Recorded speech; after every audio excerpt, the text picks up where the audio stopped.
Hello बच्चों। बच्चों आज हम टॉपिक लेकर आए हैं क्लास +2 का सॉल्यूशन। तो देखो सॉल्यूशन पहले इसका मतलब समझ लेते क्या होता है। आपने +1 क्लास में भी पढ़ा होगा। सॉल्यूशन कब बनता है? जब मैं सॉल्वेंट और सल्यूट इनको मिलाता हूँ तो क्या बनता है मेरे पास? सॉल्यूशन। जब सॉल्वेंट और सल्यूट को मिलाते हैं हम तो हमारे पास क्या बनता है? सॉल्यूशन।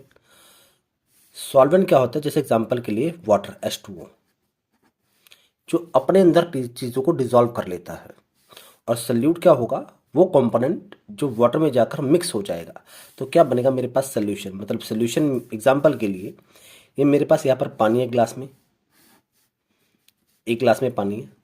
अब इस एक गिलास पानी में मैं ग्लूकोज ऐड कर लेता हूँ। ग्लूकोज, ये जो डॉट डॉट है ग्लूकोज के, मेरे पास कुछ पाउडर की फॉर्म में ग्लूकोज रखा है। अब जब मैं इन दोनों को मिक्स करूंगा तो मेरे पास सॉल्यूशन इस तरह से बनेगा। वाटर भी है और जो डॉट डॉट है मेरे पास ये ग्लूकोज भी है। ठीक है। मतलब ये जो ये लाइन थी मेरे पास, ये क्या मेरे पास? Solvent like water. और ये जो सर्कल है मेरे पास, जो डॉट मैंने बनाया है, ये मेरे पास क्या है? सल्यूट। और सोल्यूशन हमेशा क्या होता है? होमोजीनियस। सोल्यूशन क्या होता है? होमोजीनियस। ये वर्ड नोट कर लो, होमोजीनियस। होमोजीनियस।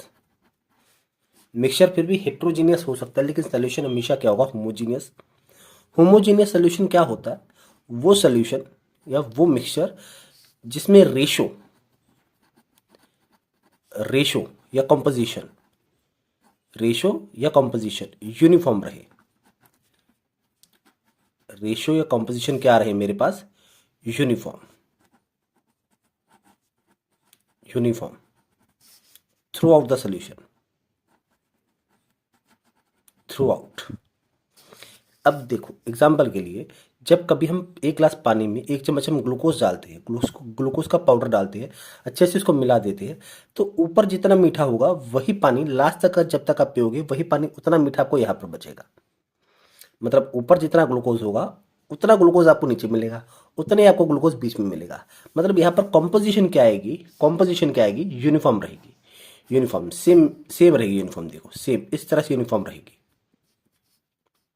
यूनिफॉर्म रहेगी तो उसे उस सोल्यूशन को बोलते हैं होमोजीनियस सोल्यूशन। सोल्यूशन तो बेसिकली होता होमोजीनियस है, उस मिक्सचर को बोलते हैं होमोजीनियस मिक्सचर। और वो क्या बन जाता है मेरे पास? सोल्यूशन बन जाता है। बस आपने याद क्या रखना है, इसमें जो कंपोजिशन है वो क्या रहती है? यूनिफॉर्म रहती है through out the solution. Okay. अब जिस अब देखो, अब अगर किसी सोल्यूशन में एग्जांपल के लिए मान लो मैंने वाटर लिया, मैंने सॉल्ट लिया थोड़ा सा, और मैंने शुगर ले लिया। शुगर ले लिया, मेरे पास क्या बन गया? सोल्यूशन। सोल्यूशन मान लो वाटर में ले लिया था 100 ml, सॉल्ट मैंने ले लिया 1 ग्राम, और चीनी मैंने ले ली 5 ग्राम। अब देखो वाटर क्या है? वाटर की कैपेसिटी इन दोनों को अपने अंदर डिजोल्व कर लेगा। मतलब ये देखो, ये जो सोल्यूशन है मेरे पास, जो डॉट लाइन वाटर है, और जो एम्प्टी सर्कल है, एम्प्टी सर्कल, ये मेरे पास सॉल्ट है।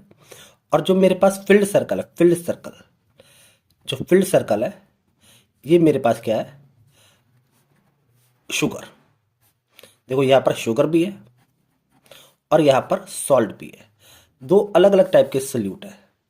ये सल्यूट आ गया S1, इसको मान लेते हैं इसको मान लेते हैं X1, ये आ गया X2। तो अलग अलग टाइप के सल्यूट थे। तो ये जो सोल्यूशन मेरे पास बनेगा जहाँ पर सॉल्वेंट के अलावा दो अलग अलग टाइप के सल्यूट हो, तो उसे बोलते हैं बाइनरी सोल्यूशन। उसे बोलते हैं बाइनरी सोल्यूशन। ठीक है। अब अगर मान लो मैंने वाटर लिया, सॉल्ट लिया, शुगर लिया, और थोड़ा सा इसके अंदर मान लो मैं एक कोई कंपोनेंट है मेरे पास, मान लो मैंने इसके अंदर हल्दी भी ऐड कर दी। हल्दी भी मान लो मैंने ऐड कर दी, 2 ग्राम मैंने हल्दी ऐड कर दी।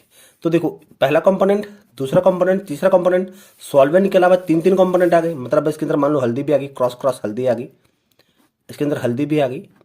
तो देखो तीन तीन कंपोनेंट आ गए, x1 x2 x3, तीन तीन कंपोनेंट आ गए।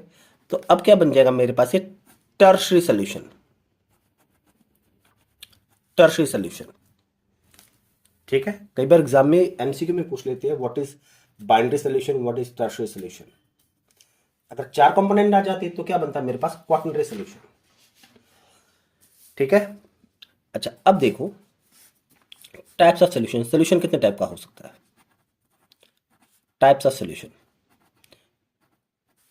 बच्चों आज हम बेसिक कंसेप्ट कर रहे चैप्टर के, यहां पर हम लिख लेते हैं सल्यूट, यहां पर लिखते हैं सॉल्वेंट, और यहां पर हम लिख लेते हैं एग्जाम्पल। एग्जाम्पल बेटा आप सबके पास बुक होगी, बुक में से आप, क्योंकि वीडियो को पॉज करना पड़ेगा तब तक टाइम लग जाएगा, तो अपनी बुक खोल कर ही वीडियो देखना, समझ में आपको आसानी से आएगा। देखो अगर मान लो मैं बोल दूं कि मेरे पास सॉल्वेंट मान लो लिक्विड ही है, सॉल्वेंट लिक्विड ही है, लिक्विड। सल्यूट मान लो मैं बोल दूं कि मेरे पास आ गया गैस आ गया, सल्यूट गैस है, सॉल्वेंट लिक्विड है। तो देखो अगर मैं बोल दूं कि मेरे पास पानी है, वाटर है, तो वाटर के अंदर मेरे पास ऑक्सीजन भी तो होती है ना। ऑक्सीजन क्या हो गया, देखो वाटर के अंदर अकेली हाइड्रोजन थोड़ी होती है, ऑक्सीजन थोड़ी होती है। कई बार CO2 भी होती है, कई बार डिजॉल्व ऑक्सीजन भी होती है, डिजॉल्व ऑक्सीजन भी होती है, ऑक्सीजन भी होती है। तो सॉल्वेंट क्या बन जाएगा मेरे पास, लिक्विड, और गैसेस क्या बन जाएंगे मेरे पास, सल्यूट। तो उसकी एग्जांपल अगर मैं करना चाहूं तो कौन सी मेरे पास आती है, dissolve oxygen in water. Example क्या है, डिजॉल्व ऑक्सीजन इन वाटर। अब मछली कैसे सांस लेती है, मछली जो पानी होता है, पानी के अंदर डिजॉल्व ऑक्सीजन होती है, उसी को ले सकती है। हम ह्यूमन कैसे सांस लेते हैं, हम ह्यूमन फ्री ऑक्सीजन लेते हैं। तो इसके एग्जांपल क्या मेरे पास, डिजॉल्व ऑक्सीजन इन वाटर, ठीक है। पहला एक हम ये कर लेते हैं, ठीक है। अभी दूसरा कहता मान लो मेरे पास फिर से सॉल्वेंट मेरे पास लिक्विड ही रही, सॉल्वेंट लिक्विड ही रही, और सल्यूट मेरे पास फिर से लिक्विड आ गया। मतलब सल्यूट इस बार लिक्विड आ गया, पहले गैस था सल्यूट, अब क्या आ गया, लिक्विड आ गया। सॉल्वेंट भी लिक्विड है, तो इसकी कौन सी एग्जांपल मेरे पास बनेगी, देखो ethanol in water, ethanol in water, या पेट्रोल इन वाटर, या मिल्क इन वाटर। इथेनॉल और मिल्क, देखो मिल्क भी लिक्विड है, मिल्क इन वाटर। जब पानी में दूध मिलाते हैं तो वो भी किसकी एग्जांपल है, लिक्विड इन लिक्विड की। मिल्क भी लिक्विड है और वाटर भी लिक्विड है। और एक ये भी तो हो सकता था कि मेरे पास सॉलिड हो सल्यूट, सॉल्वेंट हो फिर से लिक्विड, ये भी तो हो सकता है ना। तो क्या क्या एग्जांपल आ सकती है, जैसे देखो ऊपर क्या था, वाटर प्लस सॉल्ट, तो क्या आ गया, salt in water, salt in water. इन तीनों केसेस में हमने क्या देखा है, क्या देखा है कि जितने भी मेरे पास सॉल्वेंट है वो सबका सब क्या था, लिक्विड ही था। वो तीनों केसेस में क्या था, लिक्विड था, सिर्फ सल्यूट चेंज हो रहा था। तो जिस जिस सोल्यूशन में सॉल्वेंट लिक्विड रहे, उस सोल्यूशन को क्या बोलते हैं, एक्वस सोल्यूशन। उस सोल्यूशन को क्या बोलते हैं, एक्वस सोल्यूशन, ठीक है। उस सोल्यूशन को क्या बोलते हैं, एक्वस सोल्यूशन और लिक्विड सोल्यूशन। यहां पर नोट ही कर लीजिए आप, उस सोल्यूशन को बोलते हैं aqueous solution, aqueous solution. Aqua solution वो सोल्यूशन होती है जिसके अंदर जो सॉल्वेंट रहे, सॉल्वेंट रहता है, बेसिकली वो क्या रहता है, वाटर रहता है। वो क्या होता है, वाटर, वो क्या होता है, वाटर।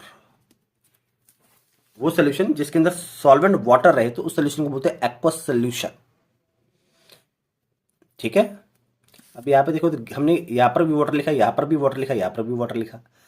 तो सारे के सारे सोल्यूशन किस में बन रहे थे, वाटर में बन रहे थे। तो कौन सा सोल्यूशन होगा मेरे पास, एक्वा सोल्यूशन होगा या लिक्विड सोल्यूशन होगा। अच्छा यहाँ पर जो कंसेप्ट है एक बार क्लियर कर लेते हैं कि सर एक्वा सोल्यूशन क्या होते हैं, नॉन एक्वस क्या होते हैं, देख लेते हैं कि एक्वा सोल्यूशन क्या होते हैं, एक्वा सोल्यूशन क्या होते हैं और नॉन एक्वस सोल्यूशन क्या होती है। नॉन एक्वस सोल्यूशन क्या होती है, ये देखो एक्वा सोल्यूशन में जो सॉल्वेंट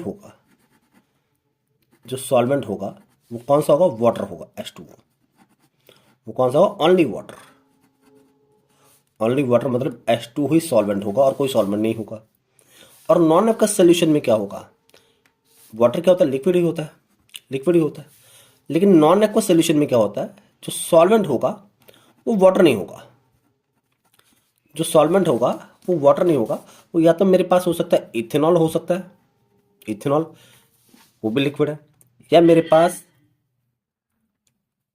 पेट्रोल हो सकता है, या बेंजीन हो सकता है, ये भी लिक्विड है, या कार्बन टेट्राक्लोराइड हो सकता है, या क्लोरोफॉर्म हो सकता है। सॉल्वेंट कोई भी हो सकता है, लेकिन बट नॉट वाटर, वाटर नहीं होना चाहिए। तो उस टाइप के सोल्यूशन को हम क्या बोलते हैं? Non aqueous solution. क्लियर है? उस टाइप के सोल्यूशन को हम क्या बोलते हैं? Non aqueous solution. अब तक देखो यहां पर हमने जो भी एग्जांपल लिखी थी इस पेज पर देखो, gas in liquid, dissolve oxygen in water, यहां पर वाटर आ गया। लिक्विड इन लिक्विड, इथेनॉल और मिल्क इन वाटर, यहां पर भी वाटर आ गया। सॉलिड इन लिक्विड, यहां पर भी सॉल्ट इन वाटर, यहां पर भी वाटर आ गया। तो सबकी सब एग्जांपल किसकी थी मेरे पास? एक्वस सोल्यूशन की थी। ओके, अच्छा अब देखो इसके अलावा और कौन कौन से सोल्यूशन मेरे पास आ सकते हैं। पहले हमने पढ़ा था जिसमें सॉल्वेंट क्या हो? लिक्विड हो। अब ऐसा भी तो हो सकता था, जिसमें जो सॉल्वेंट हो, सॉल्वेंट वो गैस हो, सॉल्वेंट क्या हो? गैस हो। तो जिस सोल्यूशन में सॉल्वेंट गैस हो उसे बोलते हैं गैसियस सोल्यूशन। उसे हम क्या बोलते हैं? Gaseous solution. गैसियस सोल्यूशन वो होती है जिसके अंदर जो सॉल्वेंट होता है वो क्या होता है? गैस होती है। सॉल्वेंट क्या होता है? गैस होती है, गैस। अब एग्जाम्पल के लिए देखो, अगर सोल्यूट भी गैस है, सॉल्वेंट भी गैस है, तो एग्जाम्पल क्या आएगी? एयर। कि देखो एयर के अंदर ऑक्सीजन भी है, नाइट्रोजन भी है, CO2 भी है, अलग अलग गैसेस है। गैसेस, एयर क्या है? Mixture of gases. तो इसके अंदर सोल्यूट भी गैस है, सॉल्वेंट भी गैस है। या अगर मैं बोलूं कि मेरे पास सोल्यूट है, लिक्विड और सॉल्वेंट है गैस, सोल्यूट है लिक्विड, सॉल्वेंट है गैस, तो उसका क्या आएगा मेरे पास? Vapour, water vapour. कि जिसे आम भाषा में हम स्टीम बोलते हैं, भाप बोलते हैं, भाप। देखो पानी से भाप बनकर उठता है, गैस बन जाता है, लेकिन उसके अंदर बेसिकली होते तो लिक्विड के पार्टिकल है। ठीक है। और कौन सी एग्जांपल हो सकते हैं मेरे पास? और मेरे पास हो सकती है क्लोरोफॉर्म मिक्स विद नाइट्रोजन। ठीक है। और देखो, और ये भी तो आ सकता था मेरे पास कि सॉल्वेंट मेरे पास फिर से गैसे रहे, अब सॉल्यूट मेरे पास सॉलिड हो जाए, सॉल्यूट क्या हो जाए? सॉलिड हो जाए। तो देखो इसकी एग्जांपल क्या आएगी? डस्ट, स्मोक, धुआं। डस्ट, कभी जब हवा उड़ती है, हवा में मिट्टी उड़ती है, तो कई बार आप देखते हो डस्ट पार्टिकल होते हैं, किसमें होते हैं? एयर में होती है। स्मोक में भी, धुएं के अंदर भी डस्ट पार्टिकल होते हैं सॉलिड की। तो सॉलिड डस्ट या स्मोक किसकी एग्जांपल है? सॉलिड इन गैस की। इस टाइप के सोल्यूशन को हम क्या बोलते हैं? Gaseous solution. ठीक है। और एक लास्ट में देखो, लास्ट में जो मेरे पास आता है, ऐसा भी तो हो सकता था। देखो पहले हमने क्या किया, पहले हमने लिक्विड को सॉल्वेंट लिया, फिर हमने गैस को सॉल्वेंट लिया। अब ये भी तो आ सकता था कि हम सॉलिड को सॉल्वेंट लेते। अगर हम सॉलिड को सॉल्वेंट लेते तो उसे क्या बोलते हैं? Solid solution. तो मुझे क्या बोलते हैं? Solid solution, solid solution. अब यहां पर देखो सॉल्वेंट क्या रहेगा मेरे पास? सॉलिड ही रहेगा। सल्यूट चेंज होता रहेगा। सल्यूट गैस भी हो सकता है, लिक्विड भी हो सकता है, सॉलिड भी हो सकता है। ठीक है। यहां पर इसके एग्जांपल लिख लेते हैं। एग्जांपल ये ऊपर भी, यहां पर भी एग्जांपल ही था। देखो gas in solid, gas in solid, या लिक्विड इन सॉलिड, या सॉलिड इन सॉलिड। इन तीनों केसेस में मेरे पास जो सॉल्वेंट है वो कौन सा? सॉलिड ही है। अगर गैस इन सॉलिड मेरे पास आ रहा है तो मेरे पास आता है solution of hydrogen and palladium. solution of hydrogen in palladium.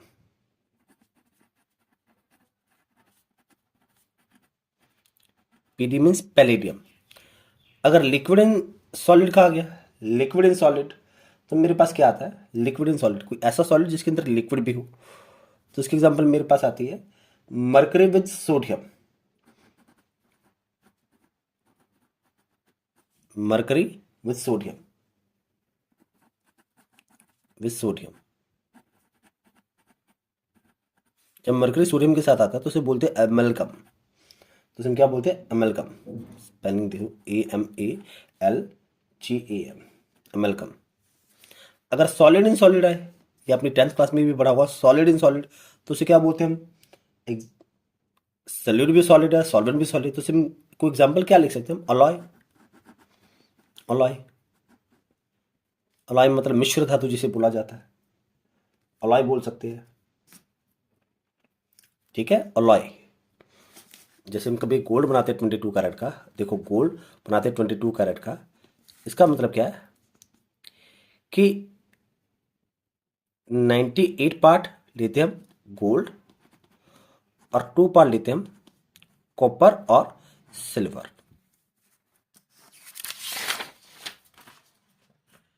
ठीक है, और उसके बाद देखो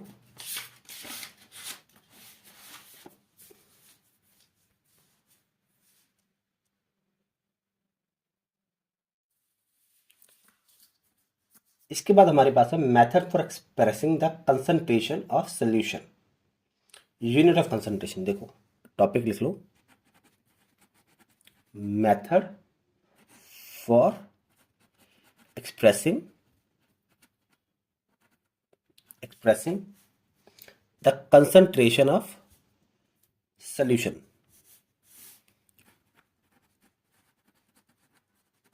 कंसंट्रेशन ऑफ सोल्यूशन। ठीक है, अच्छा इसका समझ लेते हैं कंसंट्रेशन का मतलब क्या होता है। देखो जो वर्ड है कंसंट्रेशन, आम भाषा में इसका मतलब क्या होता है देख लो एक बार। कंसंट्रेशन का सिंपली मीनिंग याद रखो, amount of solute, amount of solute in solution. कि जो सोल्यूशन मेरे पास है इसके अंदर कितना मेरे पास सल्यूट है, कितना सल्यूट है। अगर कंसंट्रेशन हाई है, कंसंट्रेशन अगर ज़्यादा है, मोर है, तो अमाउंट क्या है, ज़्यादा आएगी। अगर कंसंट्रेशन लो है तो ये अमाउंट क्या आएगी, कम आएगी सोल्यूशन में। इसके देखो कौन कौन से मेरे पास फैक्टर है, कौन कौन से मेरे पास मेथड है। ये कहता है मास परसेंटेज, मास परसेंटेज पहले नंबर पर मेरे पास आता है मास परसेंटेज। इसमें देखो इसके दो अलग अलग है, इसके दो अलग अलग पॉइंट्स मेरे पास आते हैं। ए में देखो सबसे important wait by wait, wait by wait, W by W, wait by wait, W का मीनिंग है वेट बाय वेट। इसका देखो क्या मतलब मेरे पास आएगा, एक ये मेरे पास आ सकता है और एक बी में मेरे पास आता है mass by volume, mass by volume या वेट बाय वॉल्यूम। अब इसको समझते हैं हम कि जो भी आप टैबलेट यूज़ करते हो, जो भी आप दवाइयाँ यूज़ करते हो, जो भी आप सिरप यूज़ करते हो या जो भी आप ऑइंटमेंट यूज़ करते हो, उसके अंदर क्या क्या बेसिकली होता है, किस तरह से इसको आप पढ़ सकते हो। तो देखो यहाँ पर सबसे पहले देखो मास परसेंटेज मेरे पास आ गया या वॉल्यूम परसेंटेज आ गया। यहाँ पर मास परसेंटेज और वॉल्यूम परसेंटेज, तो देखो क्या होता है, पहले देखते हैं मास परसेंटेज क्या होता है। ये देखो मास परसेंटेज का देखो मीनिंग क्या होता है। मान लो मेरे पास दो कंपोनेंट है ए एंड बी, मैंने दोनों को मिला दिया और एक सोल्यूशन बना दिया ए बी, एक सोल्यूशन बना दिया ए बी। ये मेरे पास ए था, ज़्यादा था, तो इसको मैंने डाल दिया। ये मेरे पास है सॉल्वेंट, ये मेरे पास बी, ये है मेरे पास सल्यूट। और जो सोल्यूशन मेरे पास बनेगा इसके अंदर ए भी है बी भी है, ए भी है बी भी है, दोनों है ना मेरे पास। अब मान लो ये मैंने ले लिया 10 ग्राम ले लिया, 10 ग्राम ले लिया। जो सॉल्वेंट है मेरे पास ये मैंने ले लिया 90 ग्राम ले लिया, 90 ग्राम ले लिया। अब अगर मैं मास परसेंटेज निकालना चाहूँ, मास परसेंटेज अगर मैं निकालना चाहूँ तो देखो कैसे निकाल सकते हैं। वेट ऑफ बी मतलब क्या है, solute by total weight of solution. Total weight of solution क्या है, टोटल वेट ऑफ सोल्यूशन। हम परसेंटेज निकाल रहे तो मल्टीप्लाई किससे करेंगे, 100 के साथ। ठीक है, ये देखो, ये मेरे पास मास परसेंटेज का मेरे पास फॉर्मूला आएगा। वेट ऑफ बी, बी का निकालना है तो क्या आएगा, टोटल वेट ऑफ सोल्यूशन। अब देखो इसको ना समझते हैं हम। देखो अगर मान लो जैसे हमने पहले लिया था एग्जांपल के लिए कि मान लो मेरे पास आ गया 10 ग्राम NaCl is dissolved in 90 gram water H2O। ठीक है, 10 ग्राम NaCl is dissolved in 90 gram water. Find the mass percentage of NaCl। अब देखो कैसे निकाल सकते हैं। देखो किसका निकालना है, देखो क्या लिया था उसने, NaCl लिया प्लस वाटर लिया, क्या बना दिया, सल्यूशन। ये कितने ग्राम लिया, 10 ग्राम, वाटर कितने ग्राम था, 90 ग्राम, सोल्यूशन कितने ग्राम का बन जाएगा, टोटल 100 ग्राम। ठीक है, अब देखो मास परसेंटेज निकालना है, का mass percentage of NaCl, it is A B कुछ भी मान लो, NaCl तो क्या आएगा, weight of NaCl by total weight of solution. Total weight of solution multiply percentage, तो मल्टीप्लाई किसे करेंगे, 100 के साथ। तो देखो कितना था मेरे पास, weight of NaCl 10 gram, 10 plus 90 solution कितने ग्राम का बन गया था, 100 ग्राम, मल्टीप्लाई बाय 100, तो मेरे पास कितना आ रहा है, 10%। कितना आ गया मेरे पास, 10%। अब देखो 10% का मतलब देखो क्या है, 10% का मतलब देखो क्या, इसका मतलब सिंपल यही है कि 10 ग्राम NaCl is present in 100 gram solution और 90 ग्राम सॉल्वेंट, 90 ग्राम सॉल्वेंट। ठीक है, अब मान लो आपने कोई एक ऑइंटमेंट ली, आपने कोई भी ट्यूब ली, स्किन क्रीम ली, वहाँ पर लिखा है, वहाँ पर जस्ट इमेजिन लिखा है कि आयोडीन जो है, iodine it is 5% wait by wait, या 5%, 5%। इस 5% का क्या मतलब है, 5% का क्या मतलब है कि 5 ग्राम आयोडीन प्रेजेंट है इन 100 ग्राम सोल्यूशन में। अगर लिखा था 15 ग्राम, 15%, तो इसका मतलब क्या है कि 15 ग्राम आयोडीन प्रेजेंट है इन 100 ग्राम सोल्यूशन में। ठीक है, तो एक मेरे पास था मेथड वेट बाय वेट, जो हमने भी किया वेट। देखो ये जो हमने भी मास परसेंटेज का जो कंसेप्ट किया है, ये क्या किया हमने, वेट बाय वेट। देखो ऊपर भी वेट है, ऊपर भी वेट है, और नीचे भी टोटल वेट है, नीचे भी वेट है, तो क्या क्या, weight by weight, W by W, weight by weight. और एक मेरे पास आता है, एक मेरे पास आता है volume percentage, volume percentage, volume percentage. इसमें भी सेम वैसा ही है जैसा हमने वेट बाय वेट में किया था।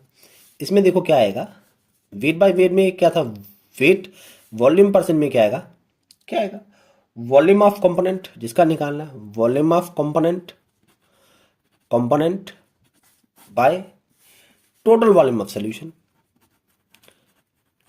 Total volume of solution. नीचे में से सॉल्यूशन आएगा, परसेंटेज था, परसेंटेज में था, तो मल्टीप्लाई किससे कर देना बॉस, इसको मल्टीप्लाई कर देंगे 100 के साथ, 100 के साथ। ठीक है, मल्टीप्लाई किससे करेंगे, 100 के साथ। ओके, और एक आता मेरे पास मास बाय वॉल्यूम, एक आता mass by volume, mass by volume. अच्छा एक बात देखो लो, जब वॉल्यूम परसेंटेज हम करते हैं ना, ऊपर भी वॉल्यूम है नीचे भी वॉल्यूम है, तो क्या आएगा V बाई वी, ऊपर भी वॉल्यूम नीचे भी वॉल्यूम। अब अगर मास बाय वॉल्यूम आ गया, ऊपर क्या आएगा W, नीचे क्या आएगा V। मतलब देखो क्या, weight of component, weight of component जिसका हमने परसेंट निकालना है, नीचे क्या था volume, total volume of solution, total volume of solution multiply by 100।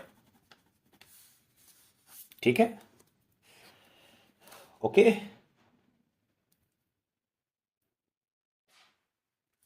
अब अगर मान लो आपको इस तरह से लिखा है, मान लो NaCl का गया, NaCl इसका लिखा वो कोई सोल्यूशन है, कोई सोल्यूशन है, NaCl का सोल्यूशन है, यहाँ पर इस तरह से लिखा है।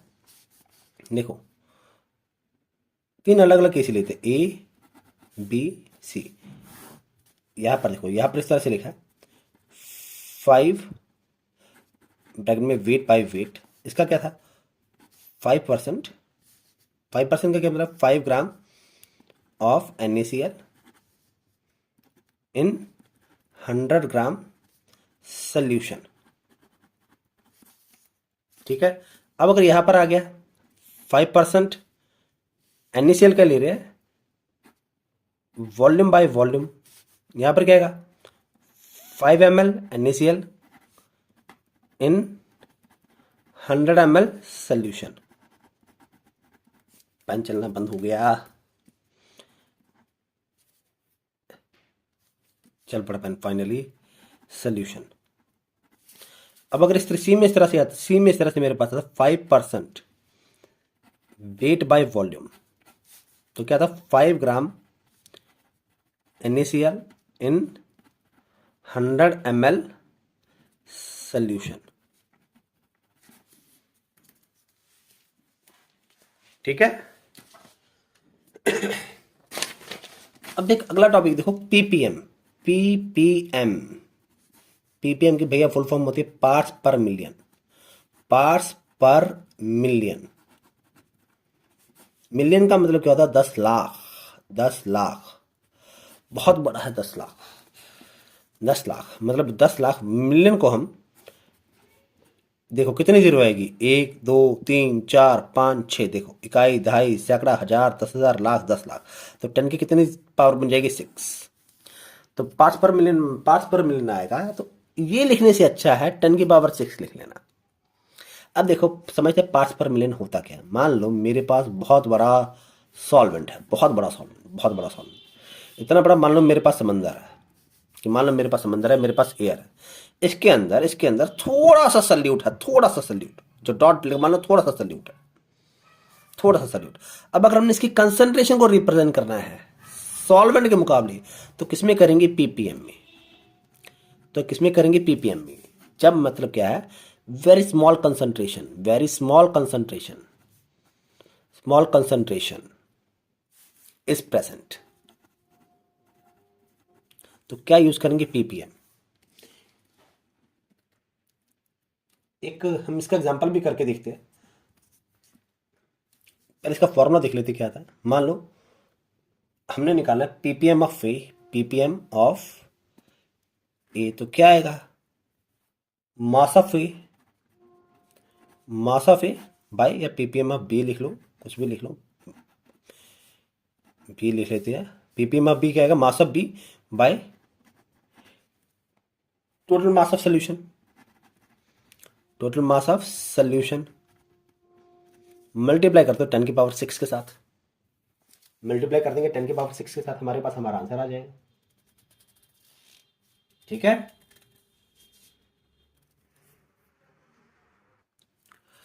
ठीक है। अब ना हम एक एग्जांपल लेते हैं आपके लिए, ताकि आपको टॉपिक अच्छे से समझ में आ जाए।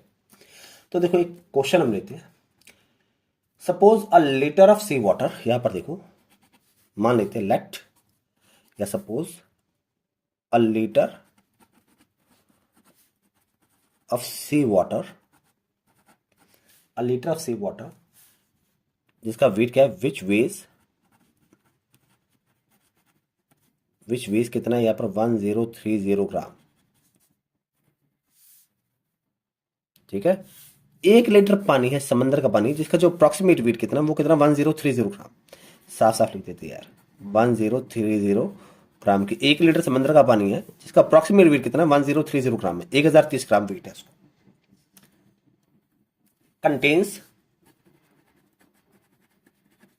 Contains about 6 multiplied 10⁻³ gram of dissolved oxygen, gram of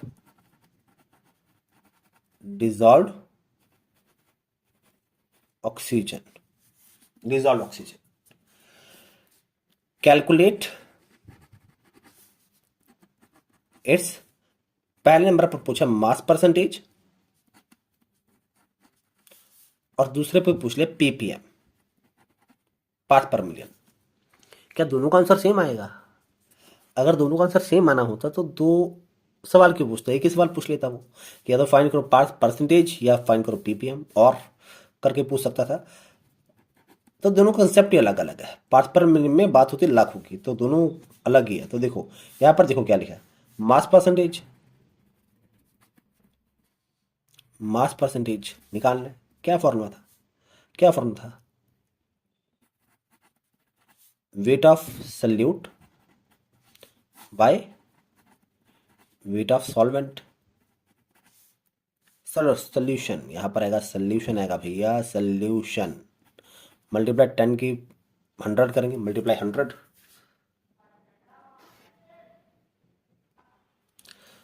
तो देखो यहाँ पर हम समझते क्या लिखा है। यहाँ पर देखो ऑक्सीजन है, dissolve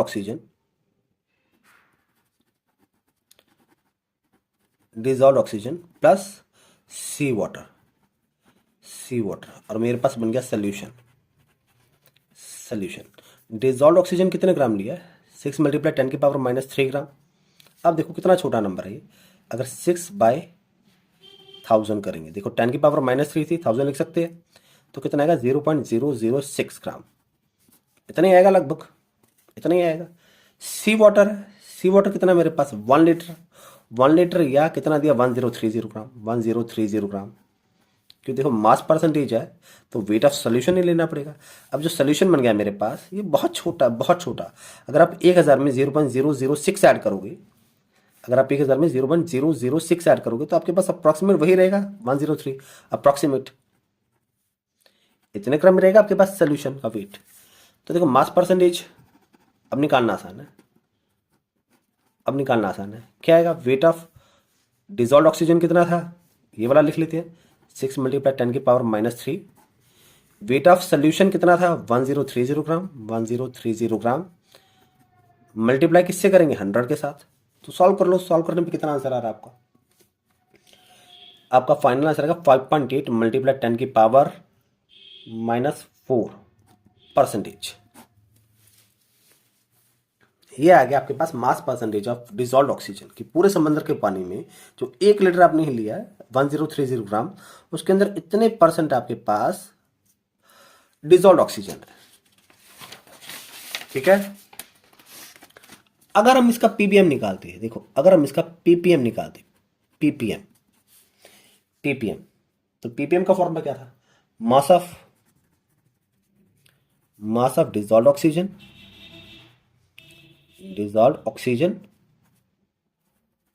bye total mass of solution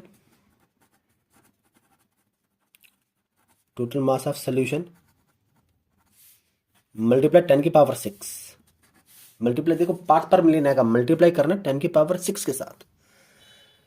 तो देखो कितना आएगा 6 × 10⁻³ और टोटल मास कितना था 1030 ग्राम मल्टीप्लाई 10⁻⁻⁶। तो इसको सॉल्व करते हैं बेसिकली 10⁻³ है -6, 10⁻⁶ आएगा प्लस 10⁻+6 आएगा। तो इसको सॉल्व करते हैं मेरे पास फाइनल आंसर कितना आ रहा है 5.8 ppm। मतलब 10 लाख पार्ट में से, पर मिलियन पार्ट में से 5.8 पार्ट जो है वो डिजॉल्व ऑक्सीजन का है।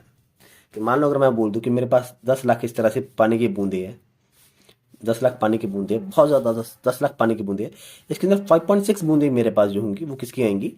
डिजॉल्व ऑक्सीजन की आएगी। ठीक है, अब एक और क्वेश्चन हम करके देखते हैं।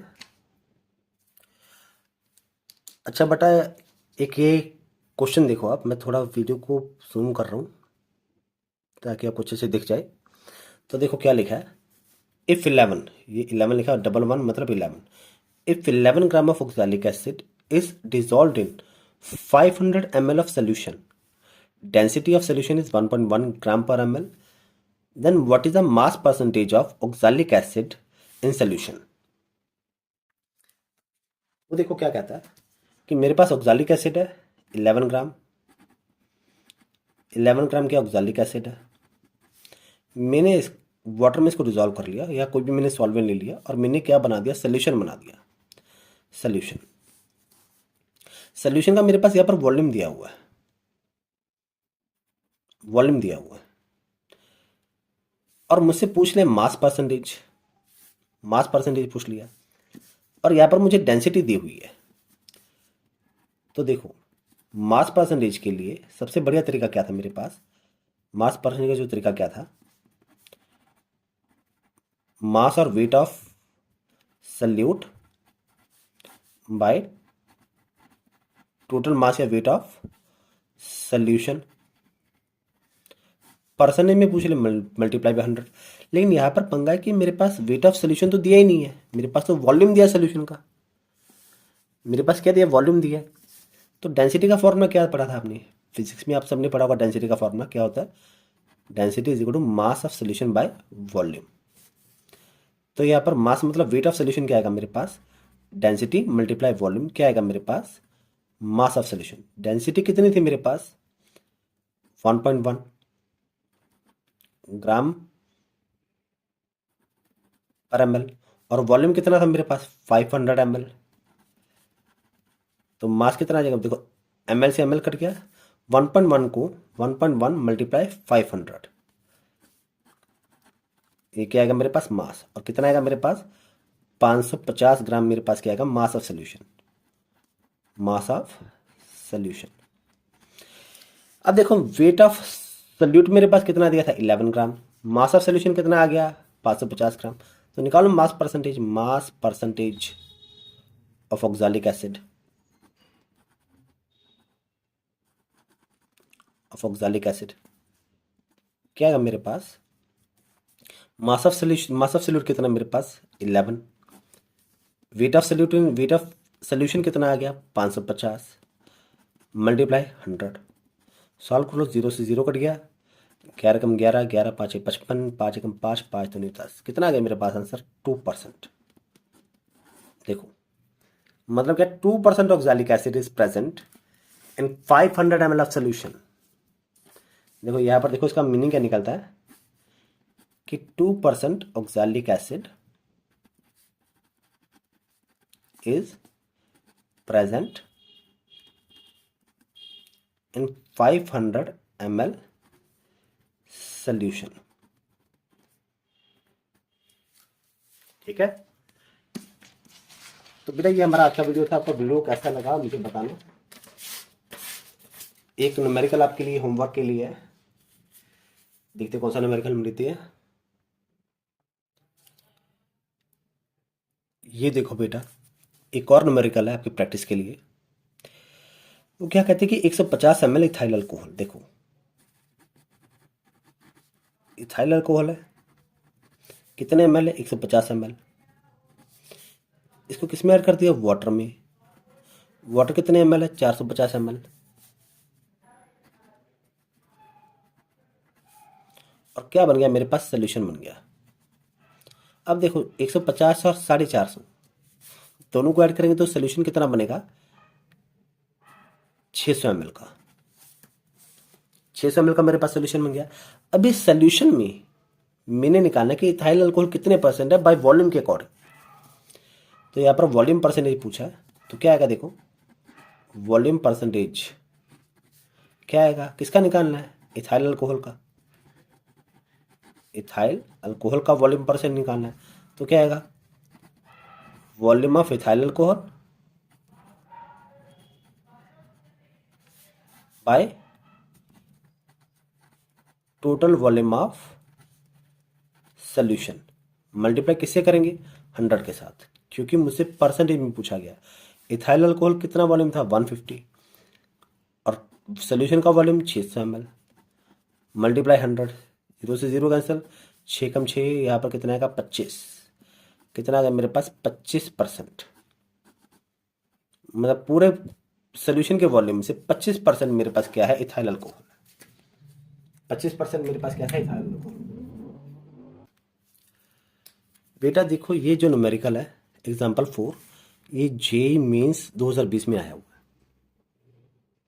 समझ लेते क्या लिखा है, 10.30 mg of O2 is dissolved into a liter of sea water of density 1.03 gram per ml.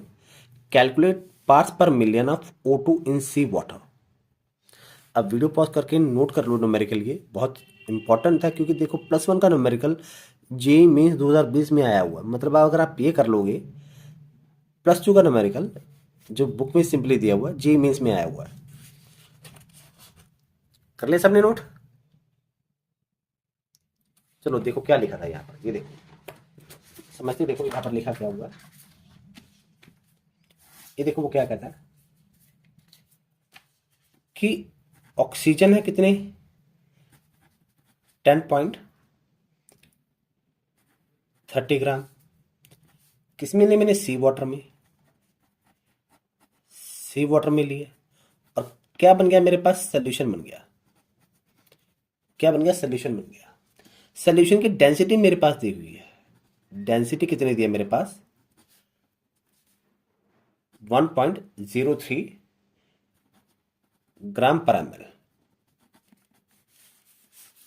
लेकिन पीपीएम का फॉर्मूला क्या लगाते थे हम, पीपीएम का फॉर्मूला क्या लगाते थे, weight of solute by total weight और mass of solution multiply 10⁻⁶ million से मल्टीप्लाई करना। अब वेट ऑफ सॉल्यूट तो मेरे पास आ गया, वेट ऑफ सॉल्वेंट तो मेरे पास आ गया, सॉरी वेट ऑफ सॉल्यूट तो मेरे पास है 10.3 ग्राम, 10.30 ग्राम। लेकिन सी वाटर का जो सॉल्वेंट है मेरे पास, सॉल्वेंट इसका वेट तो दिया नहीं हुआ, सोल्यूशन का कैसे निकाल सकते हैं, सोल्यूशन का भी नहीं दिया हुआ, मुझे तो वेट ऑफ सोल्यूशन चाहिए, मास ऑफ सोल्यूशन चाहिए, तो सोल्यूशन का मास तो मुझे दिया नहीं हुआ। डेंसिटी का फॉर्मूला क्या होता है, मास बाय वॉल्यूम, यही होता है। और मास कितना आ जाएगा मेरे पास, डेंसिटी मल्टीप्लाई वॉल्यूम, डेंसिटी कितनी है मेरे पास 1.03 और वॉल्यूम कितना मेरे पास पर लीटर, पर लीटर वॉल्यूम कितना मेरे पास पर लीटर, पर लीटर में कितने ml होते हैं 1000, तो मेरे पास मास कितना आ गया 1030 ग्राम, ये मेरे पास क्या आ गया मास, ठीक है। मेरे पास देखो मास मतलब weight of, total weight of solution आ गया, वेट ऑफ सोल्यूट भी मेरे पास दिया हुआ है, तो कितना आएगा आंसर मेरे पास, देखो पीपीएम यहां पर दोबारा फॉर्मूला लिख लेते हैं, weight of solute by total weight और mass of solution multiply 10⁻⁶। Weight of solute कितना था 10.3 10.30 ग्राम, वेट ऑफ सोल्यूशन कितना आ गया था मेरे पास 1030 ग्राम मल्टीप्लाई 10⁻⁶। तो सॉल्व कर लो कितना आएगा मेरे पास, सॉल्व करके देखते हैं। एक में यहाँ पर क्या था मेरे पास mg था, ये mg था मेरे पास, देखो एक बार देखो ये mg में था, जो वेट ऑफ सोल्यूट है मेरे पास mg में है, mg का मतलब 10⁻³ ग्राम। तो सॉल्व कर लो इसको, फाइनल कितना आएगा, देखो ये देखो 1 mg कितना होता है 10⁻³ ग्राम, तो 10.30 mg कितना आएगा मेरे पास 10.30 मल्टीप्लाई 10⁻³ ग्राम आएगा, तो वही मैंने लिख दिया -3 ग्राम। तो जब आप इसको फाइनल सॉल्व करोगे तो आपके पास कितना आएगा 10 आंसर आएगा, 10 ppm। तो देखो कैसे करना सॉल्व, -3 है +6 ये कट गया, तो यहाँ पर कितना आ गया मेरे पास 3 आ गया। इसको सॉल्व करेंगे तो कितना आएगा मेरे पास 0.01 मल्टीप्लाई 10⁻⁻1, तो कितना आ गया 10, फाइनल आंसर। पर सॉल्व करना अपने कुछ भी नहीं है बेटा। वीडियो थोड़ी लंबी बन गई है, शायद पहली बार हमने वीडियो बनाई है इस सेशन के लिए, क्लास प्लस 2 के लिए। फिर आपको वीडियो कैसी अच्छी लगी, अगर अच्छी लगी तो लाइक करना और कमेंट करके बताना। हम इसी तरह से वीडियोस बनाते रहेंगे। थैंक यू बेटा।